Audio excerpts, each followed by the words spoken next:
Hello students, this is the 6th lecture of current and electricity. और हमने जो इस चैप्टर में अभी तक पढ़ा है, हमने स्टार्ट किया था करंट से, दैन ड्रिफ्ट वेलोसिटी हमने स्टडी की, दैन उसके बाद relation between current and drift velocity, then Ohm's law, then resistance, then resistivity. आज हम पढ़ेंगे कार्बन रेजिस्टर्स। कार्बन रेजिस्टर्स होते क्या हैं, इससे पहले हम समझने की कोशिश करेंगे कि रेजिस्टर्स का रोल क्या होता है इलेक्ट्रॉनिक सर्किट में। इलेक्ट्रॉनिक सर्किट में करंट के फ्लो को बैटरी मेंटेन करती है पोटेंशियल डिफरेंस क्रिएट करके, लेकिन सर्किट जो है वो सिंपल नहीं होते, कॉम्प्लेक्स होते हैं। मतलब कि सर्किट आगे जाके कई पार्ट्स में डिवाइड हो जाते हैं।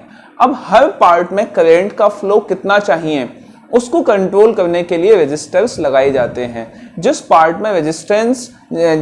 में करंट ज़्यादा चाहिए होता है वहाँ पे रेजिस्टेंस कम रखा जाता है, और जिस पार्ट में करंट का फ्लो कम चाहिए होता है, फॉर एग्जांपल आपको कोई एक ऐसा डिवाइस लगाना है जहाँ पे आपको करंट कम चाहिए, तो करंट कम चाहिए तो वहाँ पे रेजिस्टेंस ज़्यादा लगाना पड़ेगा। अब सवाल ये है कि ये रेजिस्टेंस आप लगाएंगे कैसे, रेजिस्टेंस बनाएंगे कैसे? तो रेजिस्टेंस क्रिएट किया जाता है रेजिस्टर्स की हेल्प से, और रेजिस्टर्स जो कॉमनली यूज होते हैं वो होते हैं कार्बन रेजिस्टर्स, जो इलेक्ट्रॉनिक सर्किट्स में यूज होते हैं। कार्बन रेजिस्टर्स कार्बन के ही पाउडर को मोल्ड करके सिलेंड्रिकल रेजिस्टर्स बनाए जाते हैं उसके, और हर रेजिस्टर की रेजिस्टेंस अलग अलग होती है। हर रेजिस्टर की जो रेजिस्टेंस होती है वो रेजिस्टर के ऊपर नहीं लिखी होती, बल्कि इसके रेजिस्टेंस शो की जाती है कलर कोडिंग्स में। कलर कोडिंग्स में इनकी रेजिस्टेंसेस शो की जाती है। कलर के हिसाब से हर कलर को एक अलग कोड दिया जाता है, और कोड के हिसाब से उनका रेजिस्टेंस कैलकुलेट किया जाता है। हर रेजिस्टर्स में 4 बैंड्स होते हैं, A, B, C, D, जिसमें ये 3 बैंड्स रेजिस्टेंस शो करते हैं, और 4th बैंड जो होता है, जो बिल्कुल अलग थलग बनाया जाता है, वो इस रजिस्टर की टॉलरेंस को शो करता है। उसके बारे में हम करीबन 1 मिनट बाद में बात कर लेंगे। ये स्टार्टिंग के जो 3 रजिस्टर्स होते हैं जो रेजिस्टेंस शो करते हैं, इनके पॉसिबल जो कलर्स हो सकते हैं वो कलर ये हो सकते हैं। इनका colour black, brown, red, orange, yellow, green, blue, violet, grey, white, इनमें से कोई भी हो सकता है। और याद रखिएगा, जब भी आपको बात आती है कार्बन रेजिस्टर्स की, तो इनका सीक्वेंस बिल्कुल ऐसे ही होता है। इनके सीक्वेंस को याद करने के लिए एक बड़ा ही आसान तरीका जो हमेशा से पढ़ाया जाता है वो ये है कि अगर आप इसको इस फॉर्म में याद करें, that is BB Roy of great Britain very good wife. BB Roy of great Britain had very good wife.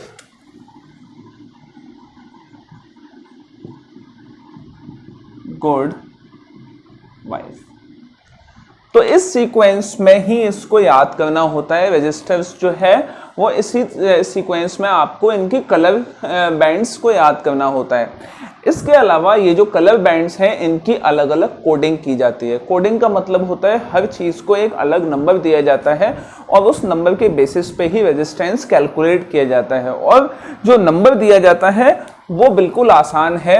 वो नंबर स्टार्ट होता है 0 से, तो ब्लैक को 0, देन ब्राउन को 1, देन रेड को 2, देन ऑरेंज को 3, देन येलो को 4, देन ग्रीन को 5, देन ब्लू को 6, देन वॉयलेट को 7, ग्रे को 8 एंड वाइट को 9। तो ये कलर कोडिंग इनकी की जाती है। कलर की कोडिंग इस तरह से होती है। तो ये तो बात हो गई इन 3 बैंड्स की। इन 3 बैंड्स के कलर क्या हो सकते हैं, पॉसिबल ये 10 कलर्स हो सकते हैं 0 से लेके 9 तक, और उनकी कोडिंग ये होती है। उनको याद करने का तरीका ये है। अब सवाल ये है कि ये लास्ट वाली बैंड क्या शो करती है, तो एक चीज हम यहाँ लिख लेते हैं, A, B, C shows resistance while D shows means जो 4th बैंड है shows tolerance। टॉलरेंस शो करती है। टॉलरेंस का मतलब होता है कि जब आप कोई रजिस्टर लगाते हैं तो वो जो करंट, उसकी वजह से जो करंट पास होगा रेजिस्टेंस अगर आप लगाएंगे तो सर्किट में करंट का फ्लो कम हो जाएगा। तो जो करंट का फ्लो कम होगा उसमें फ्लक्चुएशन कितना आ सकता है, वो फ्लक्चुएट कितना कर सकता है, वो हम टॉलरेंस से जान सकते हैं। तो टॉलरेंस 3 कलर्स से शो की जा सकती है, सॉरी 2 कलर्स से शो की जा सकती है। फर्स्ट हो सकता है कि इसको गोल्डन कलर दे दिया जाए, गोल्ड का कलर दे दिया जाए, देन सेकंड सिल्वर का कलर दे दिया जाए, और fourth no colour. No colour मतलब यहां पे कोई बैंड नहीं होगी, नो कलर, कोई फिफ्थ बैंड होगी ही नहीं। तो गोल्ड की अगर यहाँ पे बैंड है तो इसका मतलब उसका टॉलरेंस होगा 5%, मींस करंट में जो फ्लक्चुएशन है वो 5% के आसपास होगा। मतलब जितना कम फ्लक्चुएशन होगा उतना ज्यादा बेटर होगा। सिल्वर का जो टॉलरेंस है वो 10% होगा, और अगर कोई भी कलर नहीं है तो इसका मतलब है वहां पे टॉलरेंस है 20%। तो ये तो बात हो गई कलर बैंड्स की, वो कलर बैंड्स जो रेजिस्टेंस शो करती हैं और वो कलर बैंड जो टॉलरेंस शो करती है। अब सवाल ये है कि इसका रेजिस्टेंस कैसे कैलकुलेट किया जाए, तो हम वो देखते हैं। Resistance of resistor. अब रेजिस्टर का रेजिस्टेंस कैलकुलेट करने के लिए हम क्या करते हैं, एक फॉर्मूला है, that formula is A into B multiplied by 10 to the power c plus minus d%। छोटा सा फॉर्मूला है, अभी शायद समझ में नहीं आया अभी, लेकिन जब 1-2 क्वेश्चन करेंगे तो समझ में आ जाएगा। तो देखिए ए क्या है, ए जो है वो शो करता है फर्स्ट सिग्निफिकेंट फिगर को,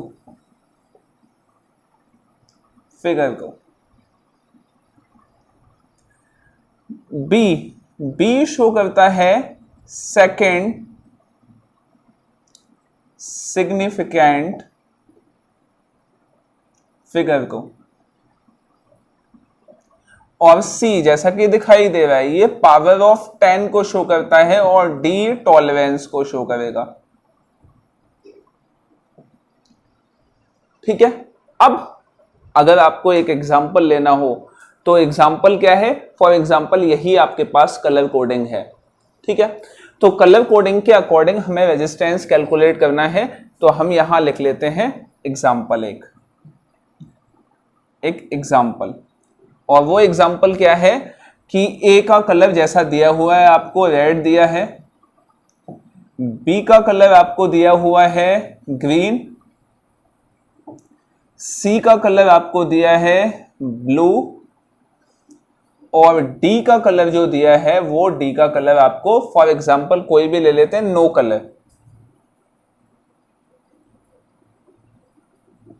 कलर कोई भी नहीं है। तो इसका रेजिस्टेंस कैलकुलेट करना हो तो कैसे कैलकुलेट करेंगे, देखिए ए जो है वो क्या है, रेड कलर का है, रेड कलर का है, इसका मतलब यहां से देखते हैं रेड की कोडिंग क्या हो गई 2, means first significant figure will be 2।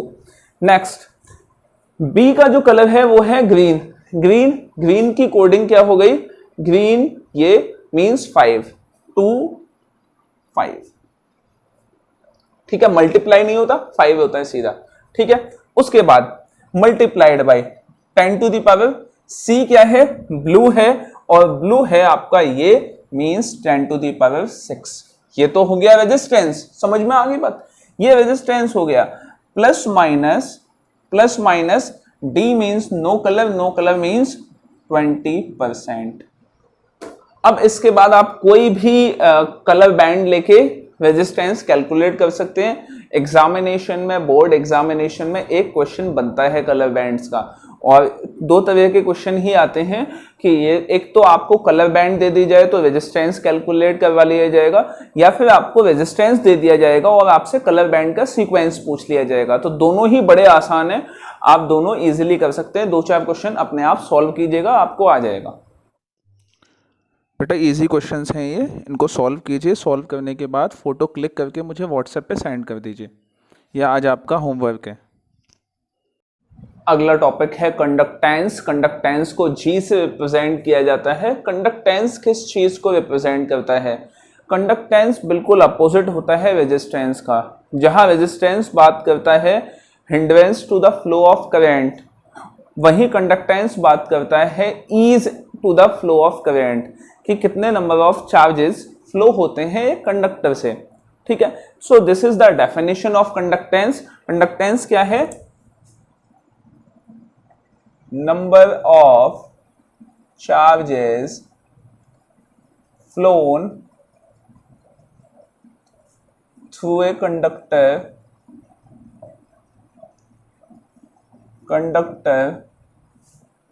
Of length L, ठीक है। और कंडक्टेंस को G से रिप्रेजेंट करता है, किया जाता है, इट इज 1/R। और इसकी जो यूनिट होती है वो रेजिस्टेंस की यूनिट होती है ओम, इसकी यूनिट होती है महो, ओम का उल्टा महो।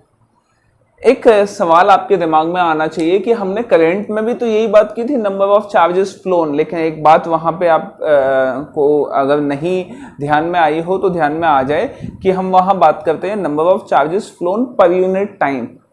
यहां हम पर यूनिट टाइम की बात नहीं करते, हम नंबर ऑफ चार्जेस फ्लोन की बात करते हैं। That is called number of charges allowed to flown. इसको मैं अलाउड कर देता हूं,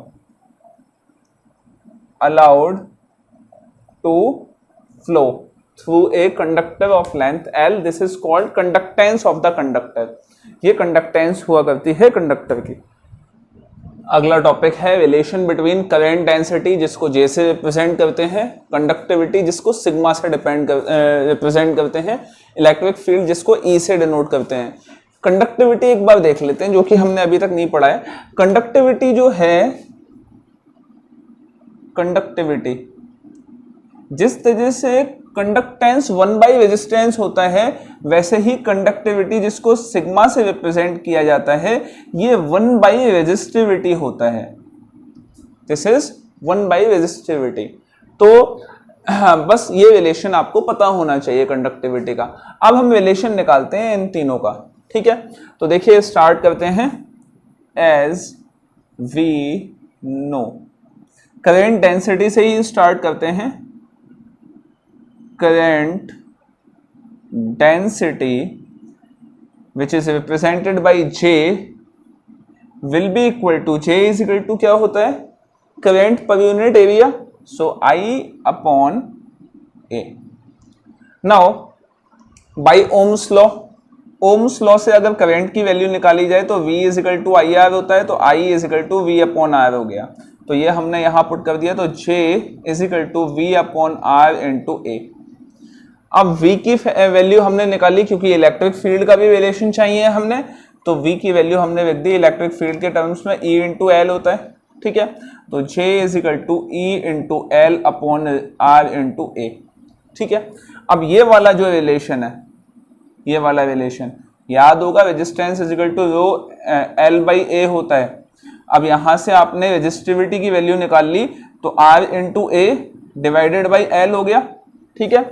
और इसका रेसिप्रोकल ले लिया, तो 1 resistivity is equal to L upon R into A, ठीक है। तो ये J इज इक्वल टू हो गया E बाई रेजिस्टिविटी, और रेजिस्टिविटी इज इक्वल टू होता है 1 conductivity, so E into sigma will be equal to current density। This is the relation between J, sigma and E।